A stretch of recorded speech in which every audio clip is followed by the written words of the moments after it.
नमस्कार दोस्तों, मैं सुनील कुमार आपका स्वागत करता हूं आपके अपने चैनल क्या ऐसा होता है। दोस्तों, पिछले वाले वीडियो में मैंने आपको बताया था कि पितृ पक्ष में और कौन कौन से कार्य आपको नहीं करने चाहिए। वो मैंने बहुत छोटे छोटे कार्य बताए थे जो आपको नहीं करने चाहिए।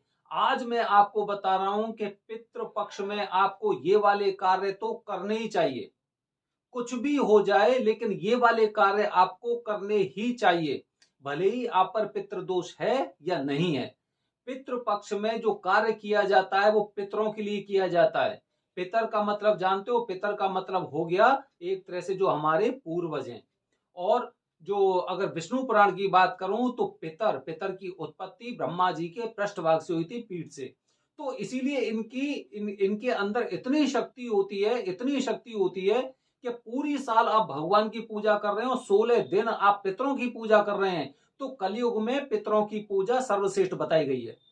कलयुग में पितरों की पूजा सर्वश्रेष्ठ बताई गई है। इसीलिए पितरों में वो शक्ति होती है कि उसके उस शक्ति से वो आपको कुछ भी दे सकते हैं, आपके घर को खुशियों से भर सकते हैं। ये पितरों में शक्ति होती है। तो दोस्तों, चलो हम जानते हैं कि वो कौन कौन से कार्य हैं जो पितृपक्ष में हमको करने चाहिए और तरीके से करने चाहिए। ऐसे नहीं कि एकदम फॉर्मेलिटी से कर दिया। सबसे पहला काम पितृपक्ष में सबसे पहला काम होता है, वो होता है अपने पितरों को पानी देना। अपने पितरों को जब जल देते हैं तो जल देने की सही विधि, सही तरीका बहुत कम लोगों को जानकारी होगी इस बारे में। आज मैं अपने वीडियो के माध्यम से बता रहा हूं कि पितरों को पानी किस तरह से दिया जाना चाहिए, जो बेहद जरूरी कार्य है।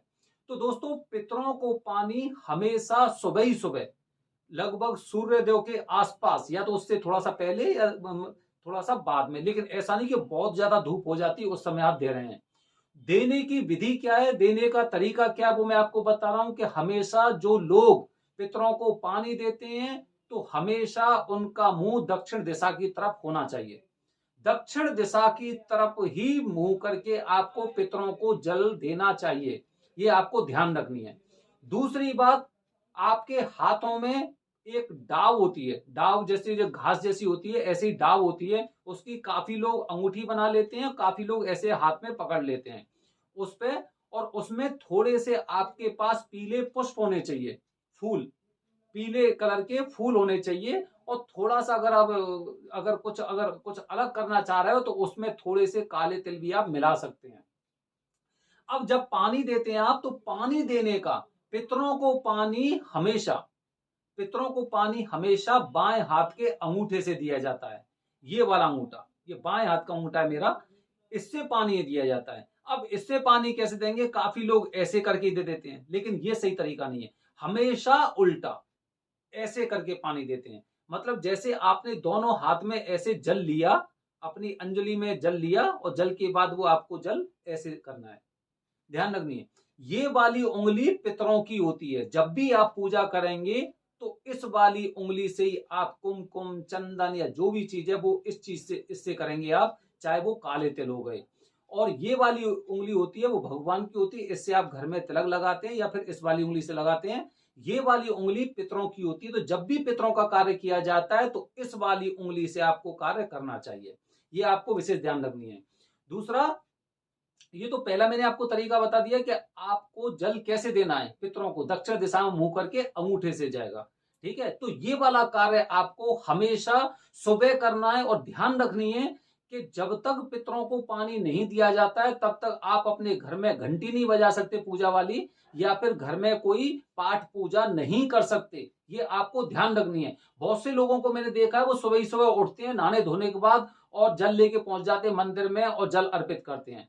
तो आपको ये वाली बात विशेष रूप से ध्यान रखनी चाहिए कि जब तक पितरों को जल नहीं दिया जाता है तब तक पाठ पूजा वर्जित होती है। ये ध्यान रखनी है आपको।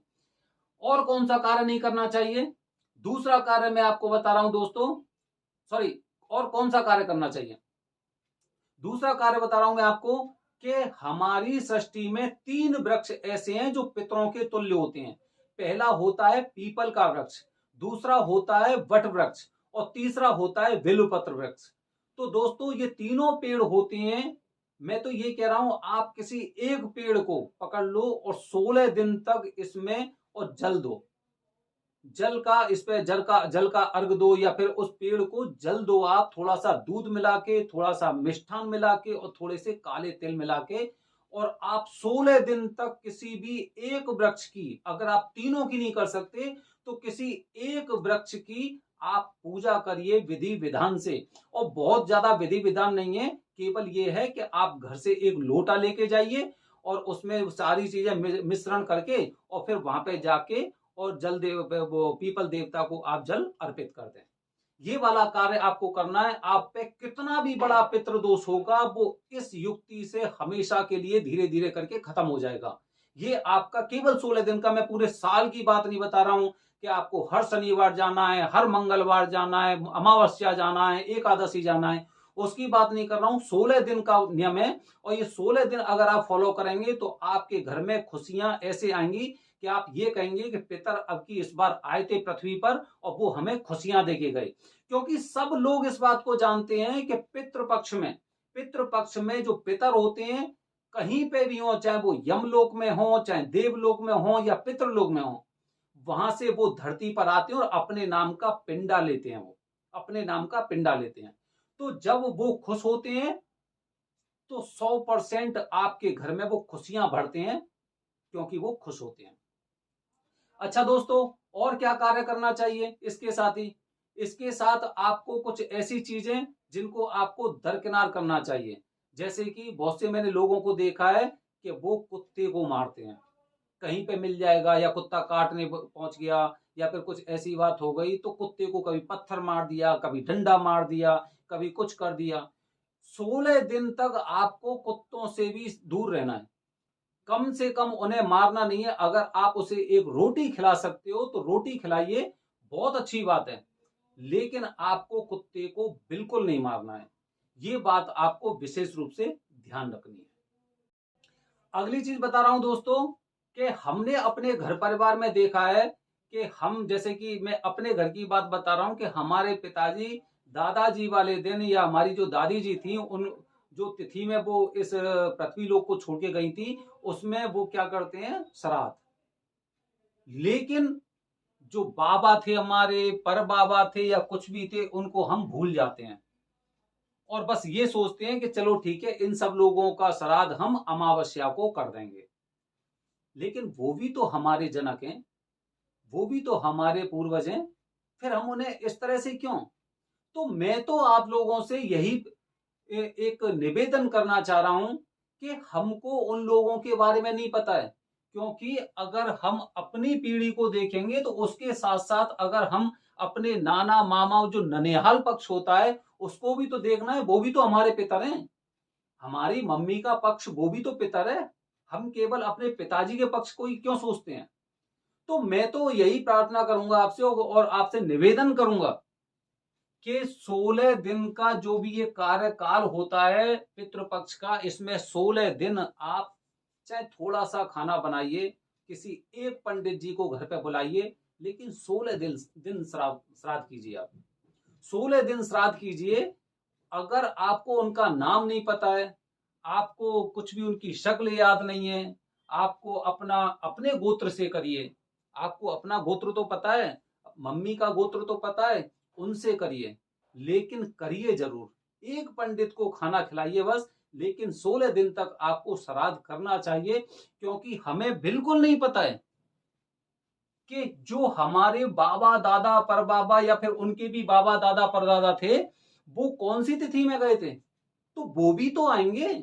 अब ऐसा तो है नहीं कि जैसे हमारे पिताजी दादाजी के लिए कर रहे हैं तो दादाजी वाले पिंडे में से वो लेंगे। उनको भी शक्ति चाहिए। हम बहुत सी चीजों में इसीलिए पिछड़े हुए हैं, हमारे आसपास इसीलिए शांति नहीं रहती, हम इसीलिए जद्दोजहद करते रहते हैं, कठिनाइयों में फंसे रहते हैं कि हमें केवल वो एक ही चीज दिखाई देती है। जो और पितर हैं हमारे, वो भी तो धरती पर आ रहे हैं, उनको भी तो भाई खाना चाहिए।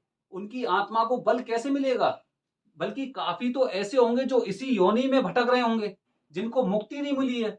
इसीलिए तो लोग पितृदोष बताते हैं कि पितृदोष है, उनकी आत्मा को शांति नहीं मिली है। तो ऐसा होता है। तो मैं तो आपसे सब लोगों से यही निवेदन करूंगा कि केवल एक दिन नहीं, 2 दिन नहीं, 16 दिन तक आपको क्या करना है बहुत बड़ा काम नहीं है कि बहुत बड़ा काम हो। आपको थोड़ा सा खाना बनाना है और श्रद्धा के अनुसार किसी एक पंडित जी को बुला लीजिए और उनको खाना खिलाइए, इसमें आपका काम हो जाता है। तो कम से कम वो पिंडा उनके पास पहुंचता है। ये मेरा एक ऐसा प्रयोग है, अगर आप इस प्रयोग को करेंगे तो मैं दावे से कह रहा हूं कि इस पितृपक्ष से अगली पितृपक्ष तक आपके घर में, आपके परिवार में खुशियां नहीं भर जाएं, तो ये कह देना कि मेरी जो जानकारी थी वो एकदम बेकार जानकारी थी। क्योंकि कुछ चीजें ना महसूस होती हैं। मैं कल से इन बातों को सोचने लग रहा हूं कि हम केवल 2 ही दिन श्राद्ध क्यों करते हैं। हमारे तो जो पितर हैं वो तो और भी हैं, उनको हम भूल गए। पिंडा लेने तो वो भी आते होंगे।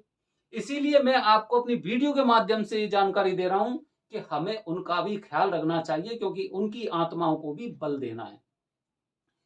दोस्तों, तो ये मैंने आपको कुछ जानकारी दी है। सबसे पहले किस तरह से आपको पितरों को जल देना है, उससे पहले आपको मंदिर नहीं जाना है। किस तरह से आपको पीपल या फिर वट वृक्ष या फिर जैसे कि बेलपत्र का जो वृक्ष होता है उसकी सेवा करनी है या फिर उनकी पूजा करनी है, जल अर्पित करना है। तीसरा मैंने आपको बताया कि कितने दिन का आप प्रयास कर सकते हैं कि अपने घर में श्राद्ध करें, जिससे पंडितों को खाना दें और अपने भूले बिसरे जो पितर हैं उनको भी, उनकी आत्मा को भी बल मिले। और एक मैंने आपको बताया कि किसी भी कुत्ते को नहीं मारना चाहिए। कुत्ते को मारना एक ऐसा भयंकर पाप होता है कि वो इंसान किसी भी तरह की कितनी भी पूजा करा ले, उसके मन में, उसके परिवार में शांति नहीं रह सकती है। क्योंकि जितने कुत्ते के अंदर सहन शक्ति होती है ना, वो किसी के अंदर नहीं होती। आज आप कुत्ते में एक पत्थर मारेंगे, आज आप कुत्ते में एक पत्थर मारेंगे, वो पत्थर का इंतजार वो कुत्ता जन्म जन्मांतर करता है। जन्म जन्मांतर तक वो उसका बदला लेने के लिए सहन शक्ति उसके अंदर, कि वो उसका बदला लेने के लिए जन्म जन्मांतर उसका इंतजार करता है। तो इस बात का आपको विशेष ध्यान रखना चाहिए। वैसे भी काफी बुजुर्ग ये बताते हैं, जो कुत्ते होते हैं, कुत्तों में हमारे कुछ पूर्वज होते हैं, तो इसीलिए कुत्तों को बिल्कुल नहीं मारना चाहिए। तो दोस्तों, ये मैंने आपको जानकारी दी है कि आपको कौन कौन से कार्य पितृपक्ष में जरूर करने चाहिए। ये वो वाले कार्य हैं जो आपको जरूर जरूर जरूर करने चाहिए। तो दोस्तों, अगली वाली वीडियो में मैं आपको कुछ और जानकारी, ऐसी नई जानकारी दूंगा जिसे आपने हो सकता है किसी से न सुना हो न देखा हो। तो हमारे चैनल से बने रहें दोस्तों। धन्यवाद। हर हर महादेव। जय हिंद।